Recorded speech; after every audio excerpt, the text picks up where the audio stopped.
What's up, guys? We are live at the Roar Zone. Man, we haven't been on location at a show in a while. It's been a few weeks. Everyone keeps wanting to come to the Roar Zone, so we're pumped. I'm here with my man, Jason Freeman.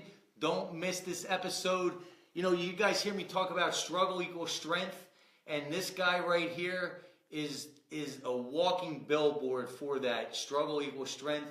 And it's the person you become when you get through that struggle is what I tell people all the time, Jason. Just look at these muscles. Look at those guns, man. Guns out, sun's out, guns out, right? That's right. Struggle equals strength. But, you know, we're going to talk about some I think is really cool stuff, because the things that you're going to be able to share comes from the real world, comes from things that you've actually done, right? And got through and accomplished. And to me, you know, the real world wisdom always beats Trump's theory all day long. So, yeah. Right? So I always want to hear about that. And I know you have a really cool bio here, man, that, you know, you're coaching, you're traveling, you're speaking, but it didn't start out all that bright, if you will, right? It was a struggle from the beginning. So introduce yourself and let everyone know who you are and what's going on. Hey, I'm Jason Freeman. I'm from Sioux Falls, South Dakota. Okay. But this is not a Midwestern accent. That's right. This is what's called a speech impediment. At least I used to think so. Okay. We all have some story of struggle.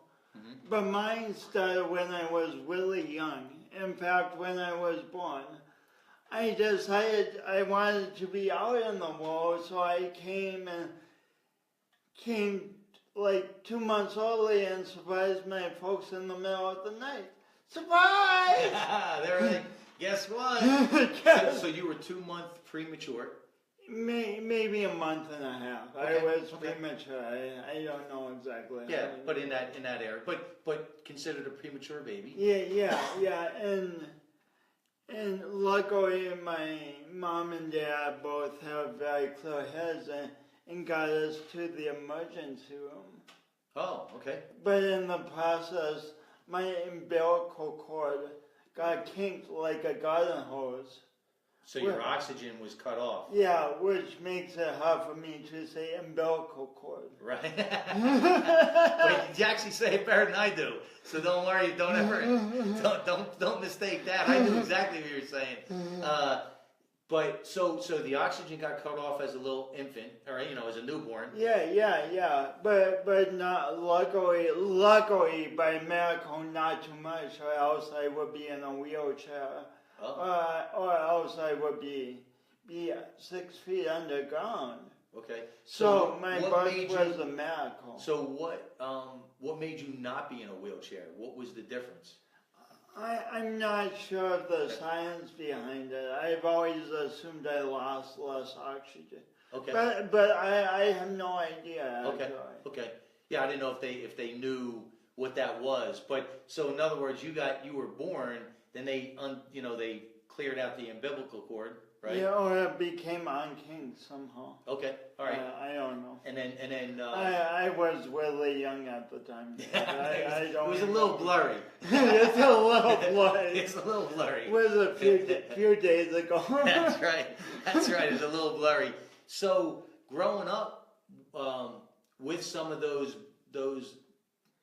obstacles, right? Barriers. How was it? How was it when you were getting into school? When you first started school, how was it? I got really lucky again. I'm the only child of 2 loving parents. Okay. And as a young kid, they said, Jason, you are the best. Mm. And as an only child, who am I to disagree with that assessment? I went around going, I'm the best. So they started really building your self-image. Yeah, from day one. Oh yes. They from day one, I think they always assumed I would go to college. They always assumed the best for me. But then I got into 4th grade, and I changed schools. Okay. I was going to a small private school in a bigger town of Sioux Falls. Okay. And then I changed to a smaller school or to a bigger school, but in a smaller town. And for some reason that change made me self-conscious. It did in 4th grade? Yeah, and suddenly I'm like, I don't talk like everyone else. I catch basketballs with my forehead, with my nose, with my glasses. It was great for the glasses shop in town. Right, they kept them in business. Yeah, right. yeah. I know they told your parents, keep them in sports. Yeah, the more contact sports. Yeah. Have you considered signing him up for boxing? Exactly. But did the lack of oxygen affect your eye-hand coordination? Oh yeah. Okay. Yes. Through yoga and recent years, I've gotten some of that back. But as a kid, I was. Like in 6th grade, I went out for the YMCA basketball league. Okay. And I didn't score 1 point all season. Okay. In 7th grade, went out for the track team, and I took up shot put for whatever reason. Okay. And in the track meet, I actually threw a shot put backwards.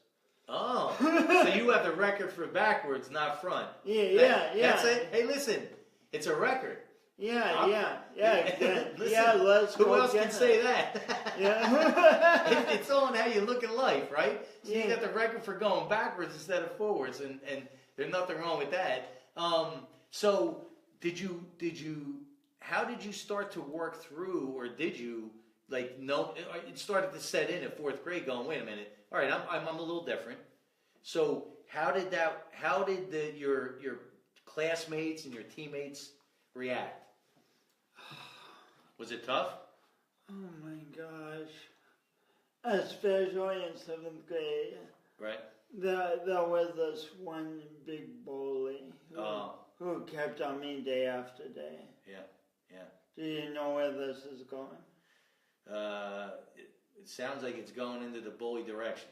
Yeah, one big bully day after day. Like, Jason, why are you so slow? Why do you talk funny? Why? And just kept picking on me. Picking on me. Yeah, every day. You know who that bully was? Yourself? Oh gosh, you got the joke without me even. Oh man. Yeah, so was that your biggest bully? Oh yeah. Yourself. I mean other kids. Junior high kids. They bleeped on me a little bit. But yourself. Oh my gosh, by far the biggest. Okay. And I'm not trying to trivialize. I know kids out there are really getting bullied and that's beyond miserable. But for me, it was myself. Yeah, and I think really a lot of people, that's the case. They just can't identify it, right? Because they're so used to hearing that self-talk over and over and over that they don't even know that they're in a funk, right? They don't even know that. Yeah. So I think it's important that you share that because it's gonna pertain to so many people. I'm trying to see if I can get us online on. So we got some people already jumping on. Hold on a second. I don't know if we froze up or not, buddy. Yeah, okay, so we got people jumping on already. So, hold on. I don't know why. Guys, let me know if you can hear us with some thumbs up. Can you hear us? Oh, awesome. So I think we got Marion, the Monster Moderator, on. We got Stephanie jumped on. So as long as you can hear us, for some reason it's looking like on my phone that we're frozen up. But if we're not frozen up, we're good to go. We'll keep rolling with it, right? Yeah. So you're in high school. You're beating yourself up. You're trying to figure out why you're so different. What was your conclusion? What happened? First of all, seventh grade, the conclusion wasn't good. I had this coming out all over like crazy, and there's a thing. And, well, life has a pretty sick sense of humor sometimes, right? Yeah. That's awesome.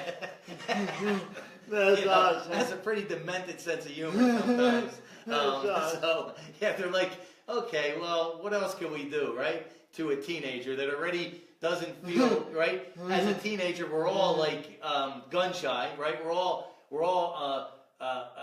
looking at all the wrong things, and then all of a sudden they're like, well, why don't we give them some acne? Why don't we just see what we can do with that, right? Make it feel even worse, right? So I think we've all been through that. But so you're going through that struggle, right? You're trying to figure out, man, where do I fit in? Why am I different?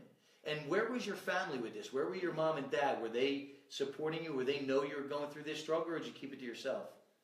And plus the acne and the struggle, I'm trying to save. I think I'm the person to save the world. Oh, okay. All right. At the same time. Yeah. All right. And my parents are awesome.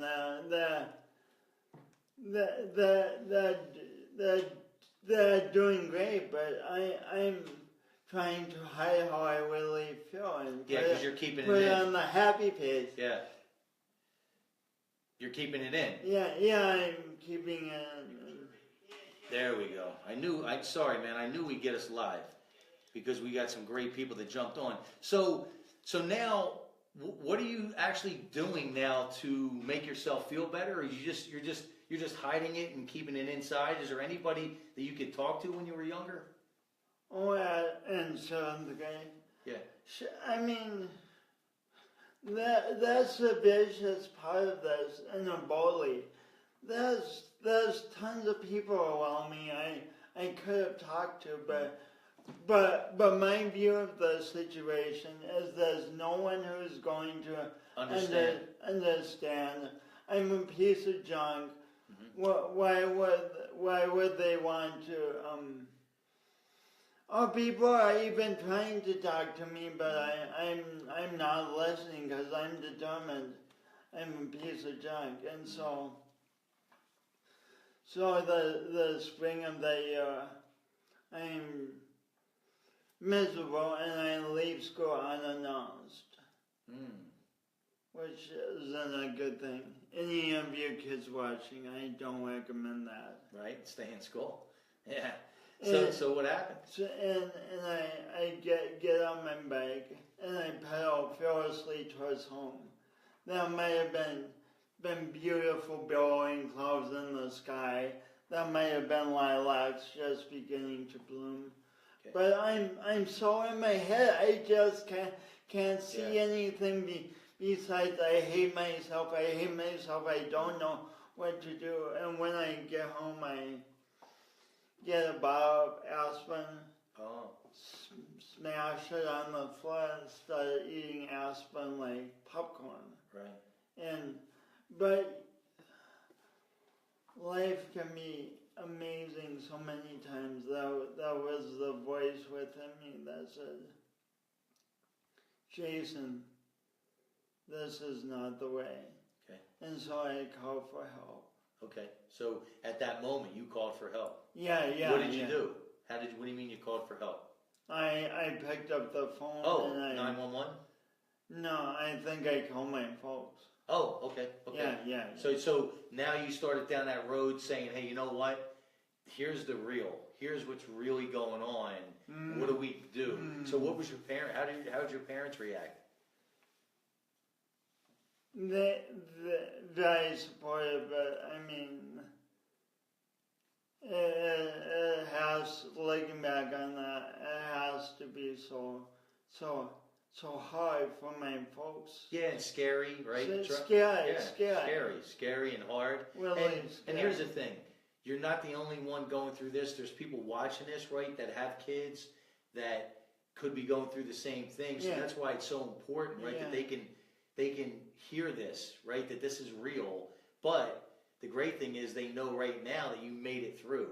But we can share more of that journey, right? So you get into, so you start to get into getting help. Yeah. And you went and got, I guess they got you professional help. Yeah, Okay. I went to a counselor for a while, but were you always in and out of like speech therapists too to help with your speech? Oh, I had a wonderful speech therapist who, as a kid, Sheila Stewart, just wonderful. I'm still friends with her. Oh, that's awesome. But in about 5th grade, I was tired of going to speech and saying all the words that begin with S. Sit, stop, start, on and on and on. You could do that in your sleep, right? so I decided to quit speech therapy. And you never went back to it?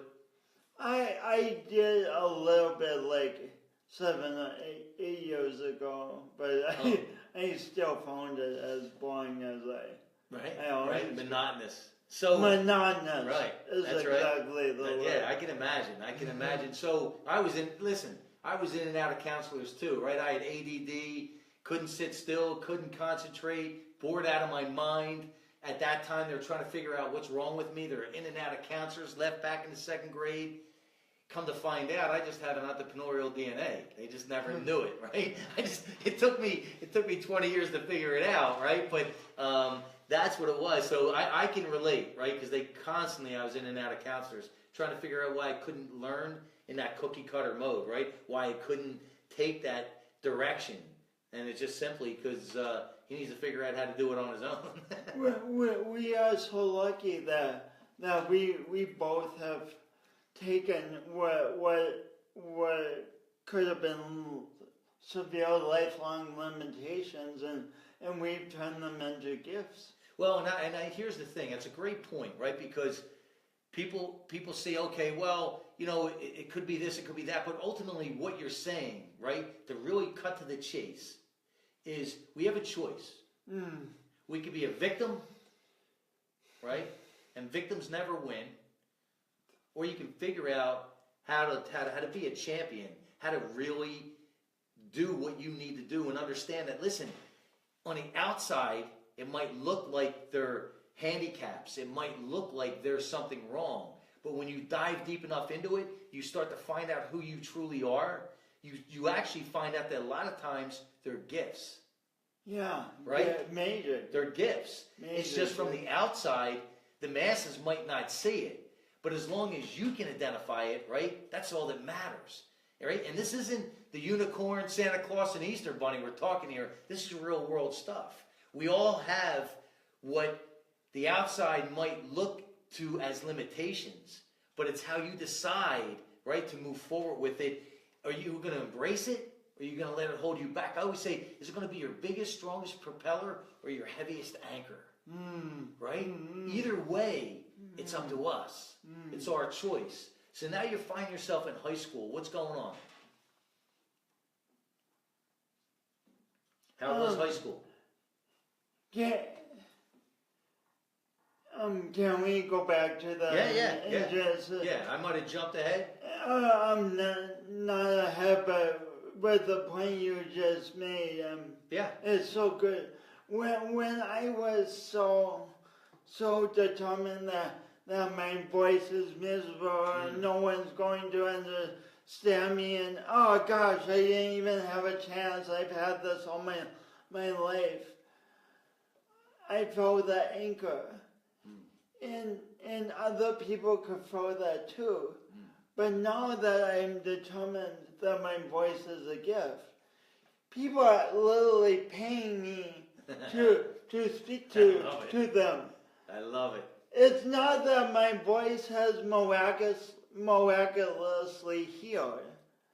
It's that I use my energy around my voice in a different way, and then people respond differently. And here's one of the reasons why they respond so good and so powerful, because it's so you are what I call a breath of fresh air in the fact that it's nothing but transparent, right? And that's so hard to find these, because people, right, they want to put on this, especially now we're talking social media, platform speaking, all that. They want to put this persona on that truly isn't them.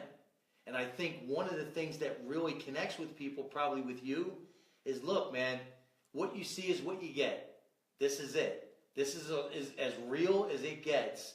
So I think that's where a major connection comes in. What do you think?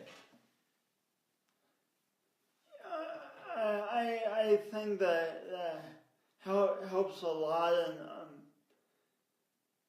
and I didn't always have that. Like, I was talking in 7th grade, I was so into hiding who I was. Of course. But I mean, maybe I latched on to being authentic a little earlier than some people because I'm just not going to hide the voice. But here's There's the thing. nothing I can do to. But that's it, though, right? It's like being thrown in the deep end. You're either going to figure out how to swim or you're going to sink to the bottom, right? So ultimately, that's what I mean. Like, the point is, what I'm thinking, right, is because you can't hide like somebody else. You're out there, right? Mm-hmm. This is who you are. Mm-hmm. It might be hard in the beginning, but man, what a blessing that is, because it takes all the... Listen, to me, the ultimate freedom is authenticity. Oh, God. Right? When you can be real, that's the ultimate freedom. Money can't buy that freedom. When you can be real, it's the ultimate freedom. So for you, right, life goes, listen, here's the black curtain, everyone. Look, this is what you get. On the outside, right, as a young kid, it was hard. But once you work through that, now you have the ultimate advantage. Now you're bulletproof, right? This is who I am. That's an awesome thing. It takes people a long time to get from behind that black curtain, and some people never do. Yeah. Their whole life, they never get behind, they never step out, right? Because they're so afraid of what other people think. They're so afraid of showing their true self. And ultimately, what you do is the ultimate courage. You are who you are. And I believe that maps back to the ultimate connection to people. So I knew you'd do it. You got the rant out of me. You got my rant out of me for the day. I knew you'd do it. So when did you start to actually feel better, embrace Jason Freeman instead of running? So high school and college, I had good friends, and I did well in school, and were you a good student? Yeah, decently good. Not top of the class, but decently good. Okay. And I was decently good. I was D's and F's. I was decently good in my own way. Decently good. Yeah, I like that. Can I steal that? I'm going to start when people say you just said it. Can I steal that, because people are going to say, I love that. You just made it up. People, you know what? I wish I could tell my parents, hey, listen, I was decently good. I love it, man. That's awesome. So there you go, man. You guys are going to hear that more from me. I was decently good. Man, I like that. That feels good. So, did you get into sports? Did you do any type of sports, or did you have any outlets that made you feel better in school? I had great friendships, especially in high school, and I ran track and cross country slowly, but I did it. Okay. And in college, I became a little more in my shell. I was like, I need to succeed at school if I'm going to succeed in life, but then I kind of got sick of that mentality. Yeah. But I got through college with English and social major, and then one of the highlights of my life, I started working at this agency where I help people with developmental disabilities. Oh, wow. In their homes. And really? And they help me so much. Because you're talking about transparency. They're transparent. I mean, they're just telling it like it is. Yeah. If they're happy, they're really happy. And if they're upset, they're really upset. If they're mad at you, they are mad at you. Right. It's just that nice, that real authenticity, right? And you know where you stand. Yeah, all times. Yeah, I love that. And so that group of people in those homes taught me so much about life and about really accepting and enjoying myself. How long did you do that? About 10 years. Oh, wow. I am still living in South Dakota. Oh, you are? So what do you do? Commute? I mean, I mean at the time. Oh. Yeah, I didn't know if you had a house still there and you have a house here. I didn't know. No, the speaking career hasn't taken off quite that much. Okay, all right. There you go. My folks still live there, so I go back to. So how did you get out here in California? So we're coming to that. But so like even with the people who live in these homes, like telling me every day, be yourself in their own way, I'm still like this voice, this body, I'm still not liking myself. Even, and how old were you about? I'm in my 20s. You're still trying to, you're still trying to find and embrace Jason. Yeah, I mean, I'm living a healthy life. By then, I'm making money. I'm fine, but there's still inside. Yeah, I'm still missing embracing Jason. Yeah. And then I go for another degree and get a master of fine arts and poetry. Wow. Finance and poetry? No, fine arts. Oh, fine arts and poetry. Yeah. I was gonna say finance and poetry. Yeah, if finance have been involved in it, that may. So fine arts and poetry. Yeah. Okay. So, and the reason I mention that is after my degree, it was a degree I had long distance. I mean, I went to school long distance, so I kept my job. Okay. So after I had graduated, it's January in South Dakota. It's miserably cold. I don't know how you did it. All those years, man, that is some winters. I mean, what do you have, about 2 months of summer? Gosh, it gets cold, it gets windy. Dark. Snow, dark. All the realtors in South Dakota are saying, stop it already, stop it. We're never going to sell any properties if you keep talking like that. But man, I don't know how you did it. South Dakota has beautiful summers. There you go, for 2 weeks. For 2 weeks. So anyway, it's January. I graduated, have this big degree. It should have been the best time of my life.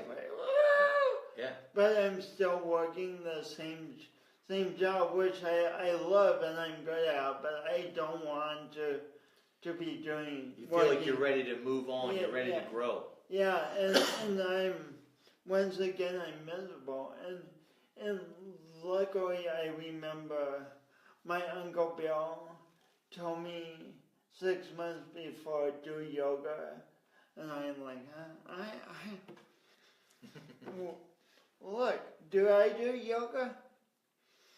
And then my friend Paul also said do yoga, and I brushed them off. At this point, I'm so miserable that I bundle up, put my heavy coat on, zip it up, stocking cap mittens, and I walk down to the YMCA. Right. And I sign up for a membership with the intention of taking yoga. and that changed my life. It did. It did. How, in what way? In many, I mean the obvious. I'm Physical, right? much more flexible Sure. and stuff, but before I would used to get like a negative thought in my head and just obsess on and on. You know that spiral. It becomes a snowball. Yeah.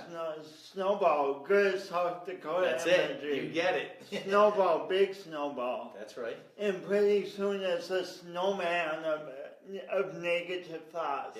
Yeah.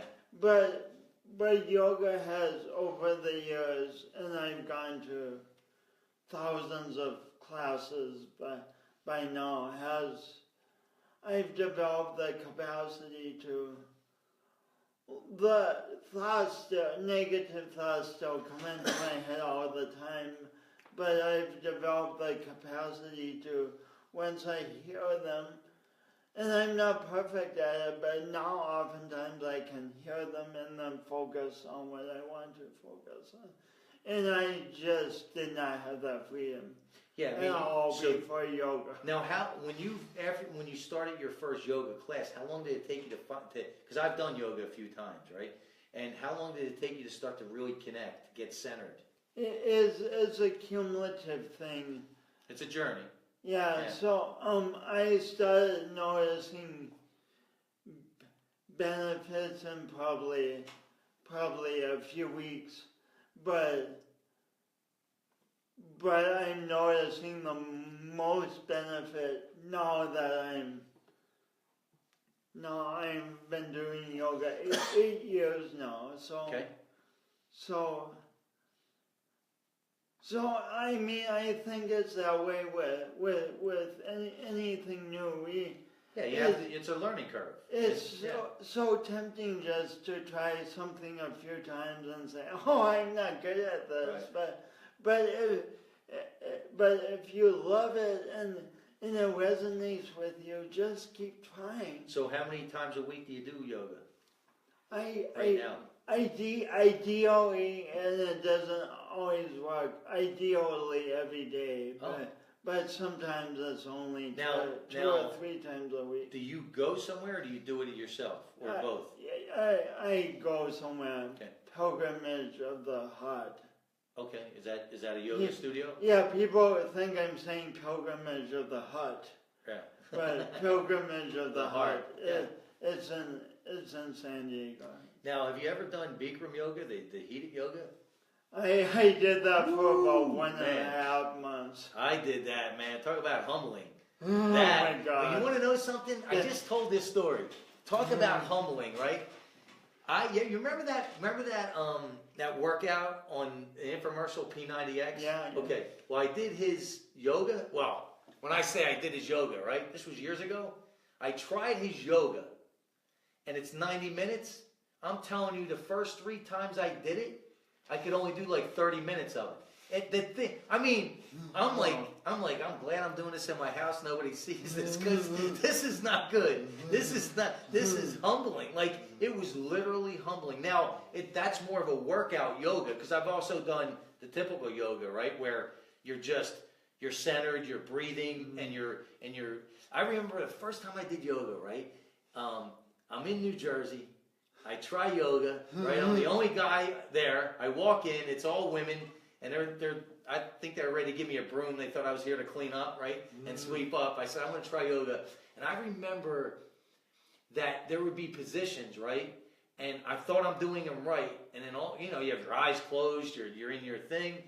And all of a sudden she would just move my shoulders. And that made all the difference. Isn't that wild? Yeah. Yeah. How much difference alignment Yeah, makes. and I'll be honest with you, I did that in the summer, right? Not the whole summer, but like a month and a half, and I'm probably 2 months. And man, not every day, maybe twice a week, but man, I really did feel good. I mean, I really did. Yeah. But the heated yoga, man, by 45 minutes, I'm looking at that door, They're like, don't open that door. Don't open that door, right? That's strict, huh? Yeah. Oh, man. I'm like, wait, what? Yeah. Like, don't open that door. So are we now at the point where you came to California, or? Yeah, we are close. We're all right. so I started doing yoga in St. Paul's, and then I developed the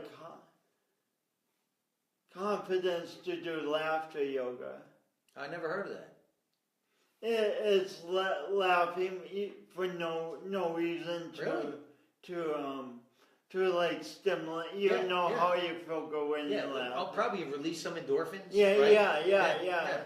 So anyway, I started doing laughter yoga, and one thing leads to another, and I'm speaking at the All American Laughter Yoga Conference in Estes Park, Colorado.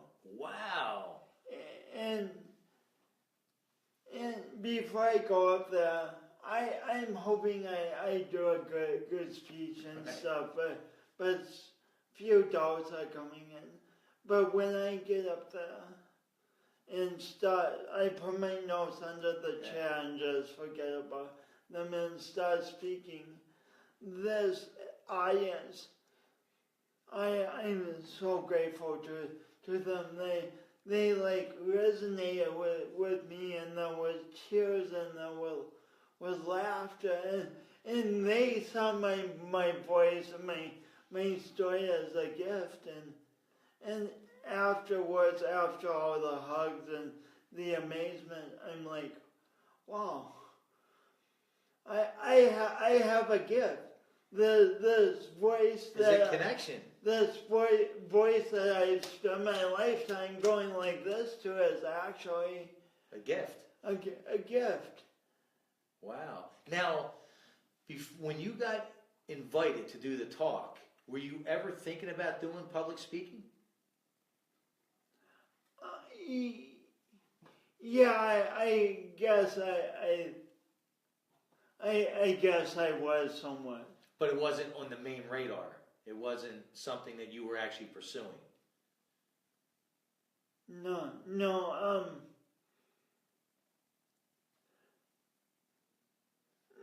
You know, I think I was at the point I had a dream of being a speaker, but then I was like, the bigger part of me was like, I can't do that. Yeah, sure. Yeah, can't do that. I had a fantasy about being a public speaker. But here's what I like, right? It maps to what we know is real, and that's energy, right? And the universe. So you put it out there, right? Even though you had those doubts, you put it out there, and the universe started to manifest things to make it happen. So when you got called to do that first speaking gig, what was going through your mind? I was thrilled. Were you scared and excited at the same time? Yeah. All right, you had the dynamic duo? Yeah. Right? That's it. That's it. So after that talk, you connected on a level you never thought you could. Yeah. And that just kind of clicked, and you said, you know what? This is possible. This gift is a gift. And I always like to commend anyone who's an audience member at this point, because even if you're sitting in an audience, you can send tremendous energy to the speaker. Absolutely. and change the trajectory. Yes. Life is always a give and take of energy. So whatever your position, know that it's important. That audience in Estes Park helped me change my life. Yes. Period. Yes. Period. Yes. Period. I was up front and they were sitting in the chairs, but they helped me change my life. Absolutely. It's so tremendous how much power we have. to influence each other. But here's the other thing that people have to see, right? And they have to understand about this story is, again, we always have options, right? We always have choices. Oh, yeah. Your choice, life said, here's the opportunity. Jason, you can move forward and do it, even though you're scared and excited, or you could step back and not do it and stay back in that safety, right? That ugly safety zone. So that's something else, right, that needs to be known, right, and highlighted. And I always say circled with neon lights around it. You took that action, and when you take that action towards that, it becomes magical, right? Now you have an audience that you're coming out, you're taking the action, you're being authentic, you're being you, and they're just connecting. And it became that magical feeling. It's interesting, yeah. That's such a good point. I was a pro at coming up with excuses. I'm just a pro of coming up with all kinds of, you see this voice, I can't do it. Right. And I so easily could have come up with an excuse of why I couldn't do that. 100%. But, and I really, we all have something within us that's driving us to be bigger than we currently are, and it's tempting to let those excuses go off on steroids. Oh, I need more money to do that. I need more talent to do that. Someone else who's better will do that. I can't do that. I can't do it. Blah, blah, blah, blah. But life really gets fun when we hear those excuses and go, okay, yeah, I hear you, but I'm choosing to go for what I really want. I really wanted to be on that stage and ask this spot. Any excuse I would have made that would have kept me off that stage would have been it just would have taken me not in the direction I wanted to go. Oh, you've been way back in the back, yeah. But that's why I wanted to make sure people saw, right? Is part of this story is that audience. But in order for you to experience that audience, in order for you to experience that change, you got to be willing to step out. And you were willing to step out. So now you created that change in your life. Then what? And then I'm having, it's February, and I'm walking in the park in Sioux Falls, South Dakota with my friend Dan Johnson, and I'm like, Dan, should I move to Minneapolis or San Diego? Why? Why those two? So Minneapolis is just a beautiful place, and it has lots of lakes, and it's 4 hours away from Sioux Falls, so I could go back and see my folks more often and friends, and Dan's like, let's think about it, Jason. Both Minneapolis and San Diego have water, but in Minneapolis, the water freezes for 7 months out of the year, and in San Diego it doesn't. And I'm like, good point, Dan. And I was out here within a few months. Okay, yeah. So how long ago did you move out to San Diego? 2010. So. Okay, I came in 2008. Yeah, I'm from New Jersey. From New Jersey. I tell people all the time I'm from Encinitas. They never believe it. Right? So I love it. It's paradise. It's like living in a bubble. When I first moved out here, I said, look, I'm not sure what business I'm going to do, right, yet, but if I can't find the business that I want to do out here, I'm going to be the weatherman. Because I can do that with my eyes closed. Tomorrow's going to be 72 and sunny, and it looks to be that way for the next 6 months. right? Yeah. I mean, is it beautiful or what? Is this paradise? God. Yeah, it's so nice. And then we got rain this winter, so it was lush. And Yeah, the El Nino came and just because it was getting a little scary there for a while. Yeah, right? well, really scary. Yeah, but it always an ebb and flow. It always happens that way. So you come out to San Diego. What do you start to do for work? What's going on? So I have my own business, and I'm thinking, being in my own business is a way to get rich quick, right? Right. Yeah, I was just listening to a podcast. Andy Frisella said he calls it the entrepreneurial math. Right? If I only get this guy and this guy and this guy, then I can make this much and this much and this much. And the math never seems to work out, right? It's the entrepreneurial math. So you started your own business doing what? Public speaking?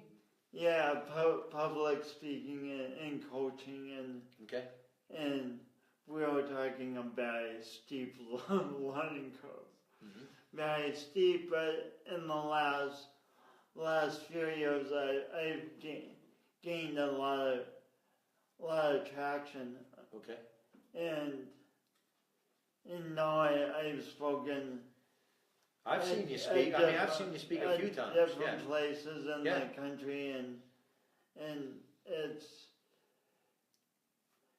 I mean that entrepreneurship, or however you say that way. That I think you'll agree there's a lot. There can be a lot of struggle, but. Well, there's no question about it, and it's not for everybody. Right, I just did a post yesterday.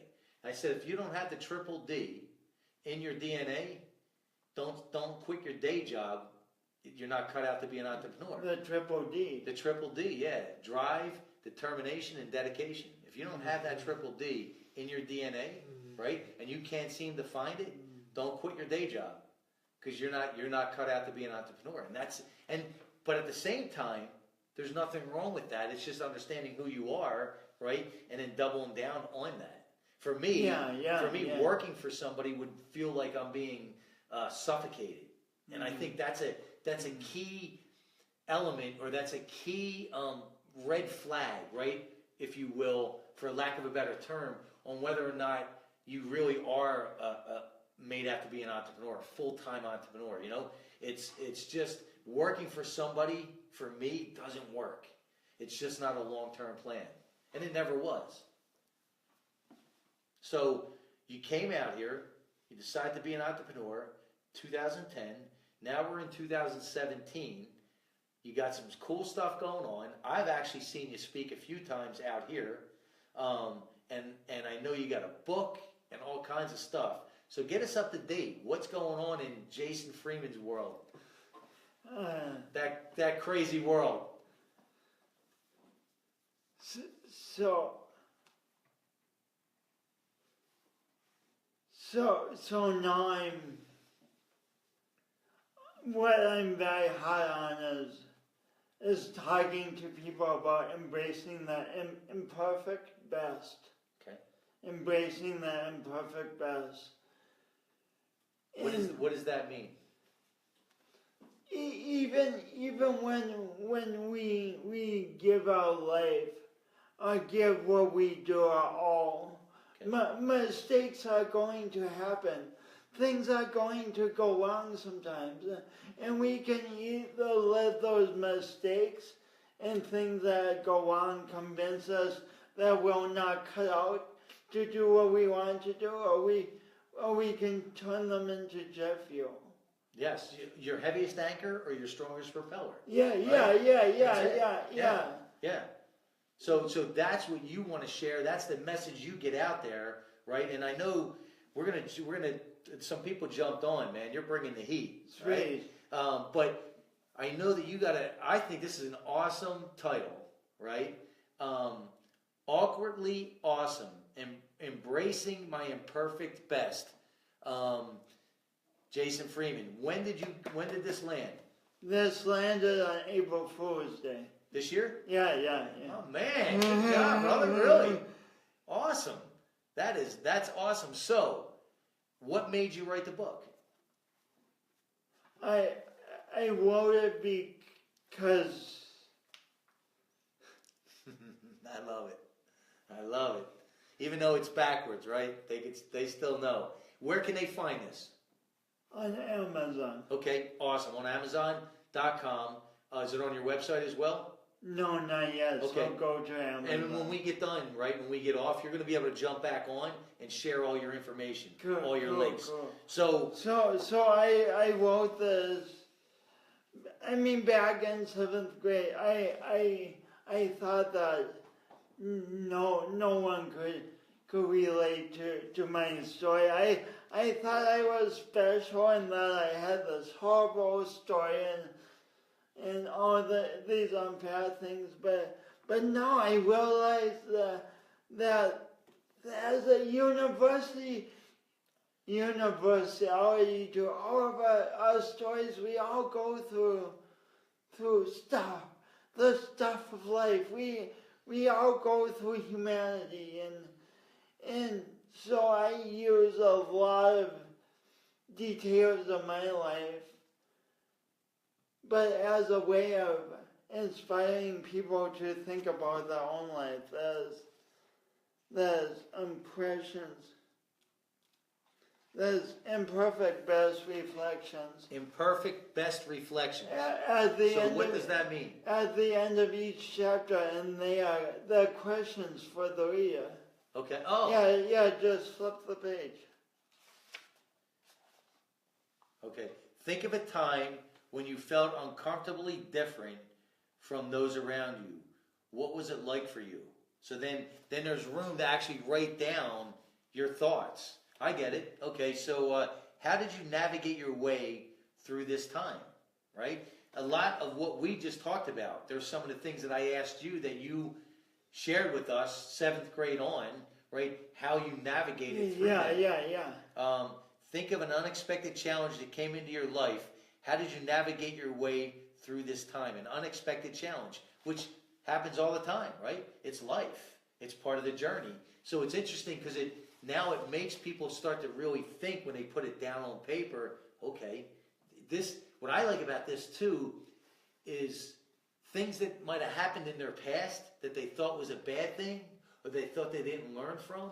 By writing it down and letting this question, right, start to open things up, they could turn around. That same incident could turn around and be one of their greatest powers. Oh gosh.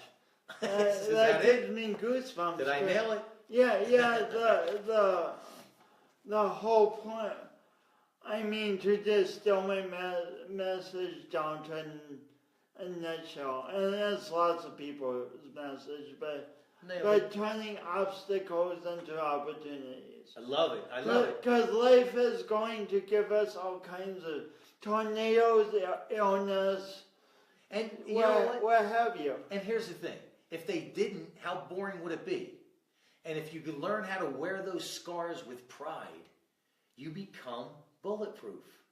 Yeah. You become unstoppable because you don't have those limitations, right? Of, oh my God, what's someone think? Oh my God, are they going to accept me?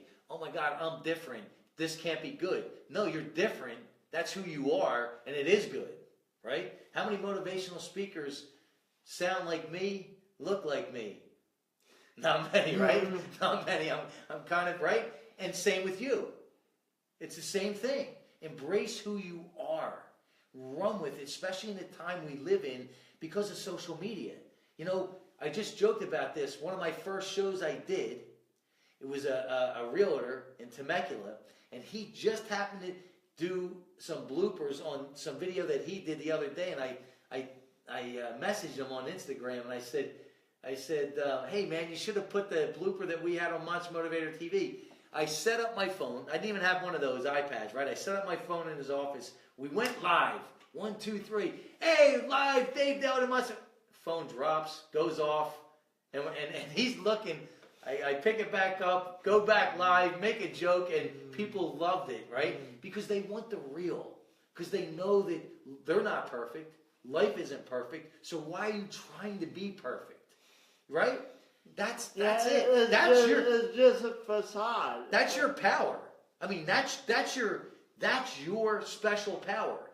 Life will not let you hide behind anything, right? That's your special power. It took you a while to figure that out, right? Like all of us. Yeah, it's been many years trying to hide the speech impediment, but life goes. Not only that, we're going to give you acne.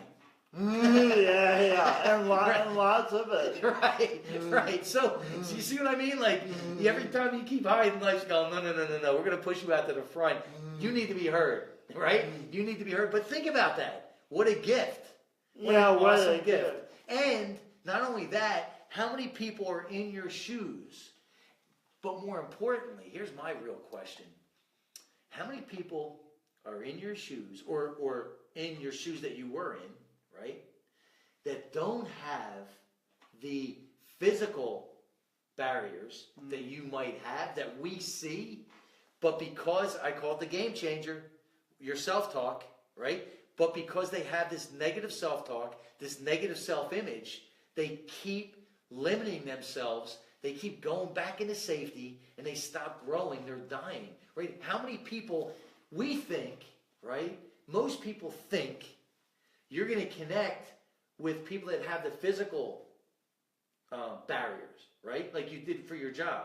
Yeah. But I think there's a lot of people that we don't see their physical barriers, but inside their emotional barriers is who you're going to connect with. Because here's what happens. Here's what I love about your story is you are an excuse crusher. You're an excuse crusher. Here's what I mean. Nice. Somebody that doesn't have those physical barriers still can't find the courage to get up on that platform that they really want to do and share their story. Your question is, what's your excuse? Look at me. I love it. See, you're the excuse crusher. That might even be your new nickname. Excuse crusher. Daley christened me the excuse crusher. I like it. But it's the real. It's the truth. And it's I have so much empathy for people who are still living in their old stories and going around and around, because that was me most of my life. I know that pain. I know the excuses. I know the denial. I know, but here's my thing. But there's a bit of life. I know, but here's my thing, right? I know you have empathy for him, and a lot of people do, and I do too, but here's my thing. The empathy is okay, but it's not getting them results, right? So for me, we all have limited time, right? And we don't know when that time is up. So, okay, you feel this way. Look, it's time to figure out a change before it's over, before your ride is over. So I probably am not the most empathetic all the time, right? Because ultimately, I want to wake people up and listen. Go do it. Go, because it could be over tomorrow. It could be over today, and even if it is a full life, right? A full life, it is over like that. If you live into your 90s, it's going to be over like that in a blink of an eye. It's going to be over. It's wild. It's absolutely such a short ride that we're on. And so many people are stuck in this fear of what if, this fear of what other people think, this fear of success, this fear of failure, right? All this nonsense, which my ebook is called The Monster Under the Bed. You ready? You ready? Yeah. So you're 10 years old. You're in your room. The lights are out. It's pitch dark. And you hear this sound. And you're under the covers.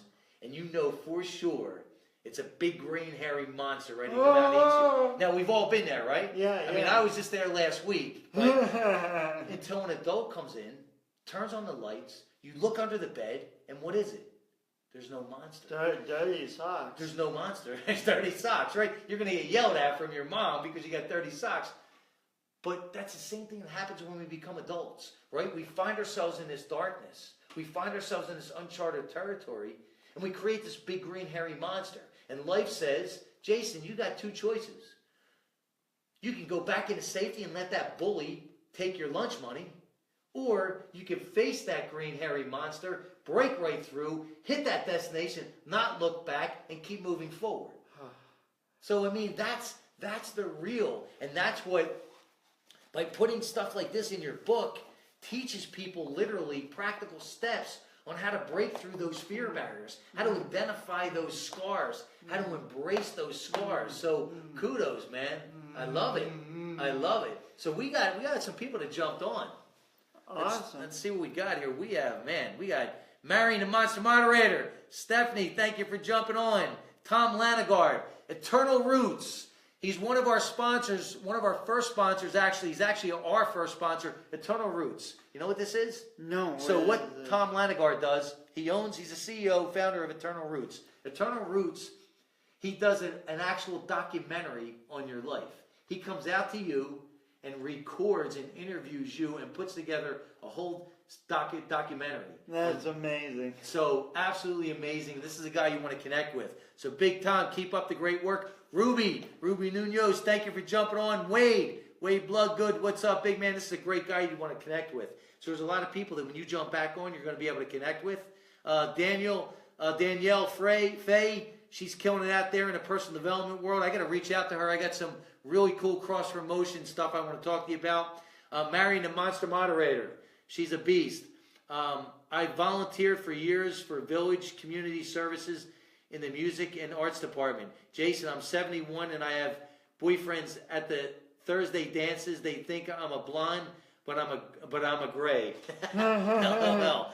So Wade, wow, yoga, that's awesome, right? Yes, it is awesome, Wade. So Marion says yoga helps with balance too, balance coordination. But yeah.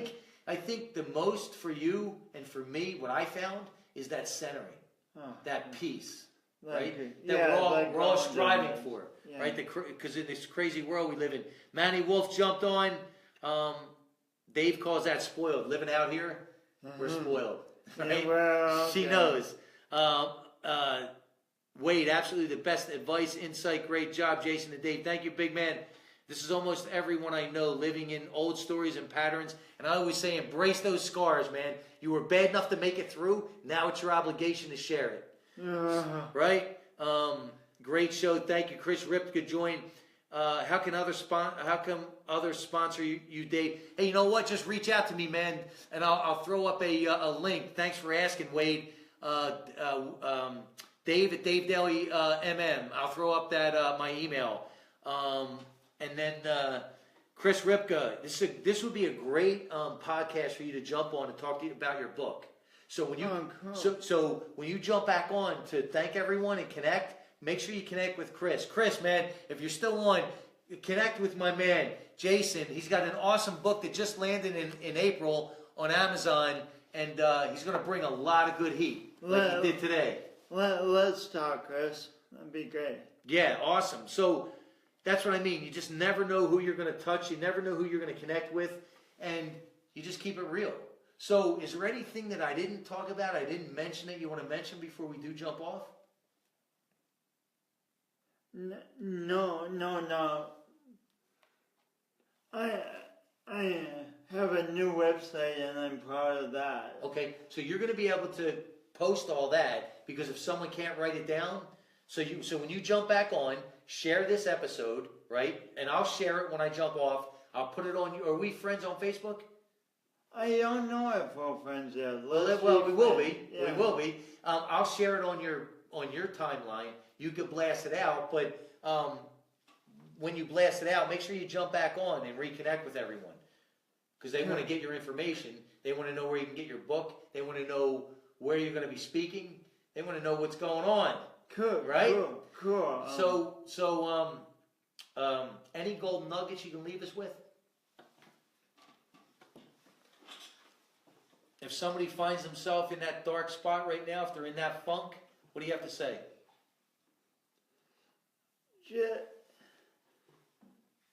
When you're in that funk, it so often feels like you're the only one going through it, but but the thing is just to know there's a world out there of people going through stuff, and we're all in this together, and also know that your contribution to the world and to the whole is so important, and so just keep going, and things will get better. As long as you keep moving forward. You know, this too will pass, and things will get better. as long as you keep moving. I always say, you know, the darkness is only temporary as long as you keep moving forward. The only time it becomes permanent is when you go back into safety, right? So one of the things that I love to share, since we're talking about people that are in their funk, right? And I think you can really speak on this from a real perspective, from the heart. I have a feeling, you tell me if I'm right here or not, or if I'm close. But when you went and got that job to help others, right, with that agency, did you feel fulfilled?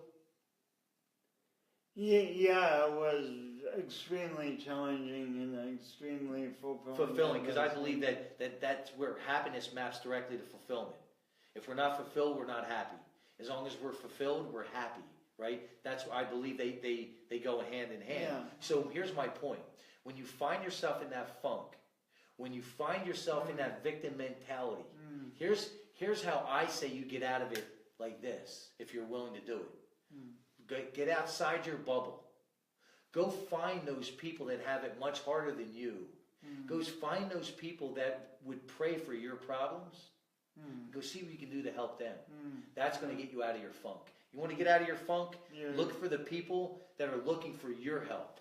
Now you're going to be fulfilled. Now you're going to be happy. And you have no time to worry about your nonsense. Because now you're putting your thoughts, your energy, your focus, your time on somebody that truly needs it.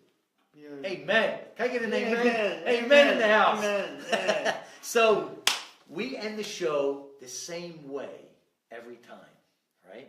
I'm a firm believer that you can only be in one state of mind at a time. So if you're in victim state, there's no room for that joyous state. There's no room for that strong champion state. But if you're in that unstoppable state, there's no room for that victim mentality. Do you agree?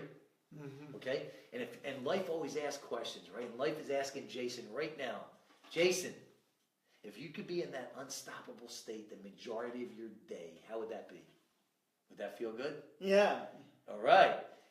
And it's asking you one other question. You ready? Yeah. Life is going, Jason, if you could purr like a kitten or roar like a lion, what would you do? Both. Well, what would you prefer? If you could purr like a kitten or roar like a lion for the rest of your life, what would you do? Roar like a lion. There you go, my man. I knew it. So we're going to take this out Monster Motivator style. It's called the Monster Motivator Roar, right? Are you familiar? Okay, good. So here's how it looks, and we're going to do this on 3. On 3. Ready? 1, 2, 3. Awesome job, brother. Awesome job. So I'm going to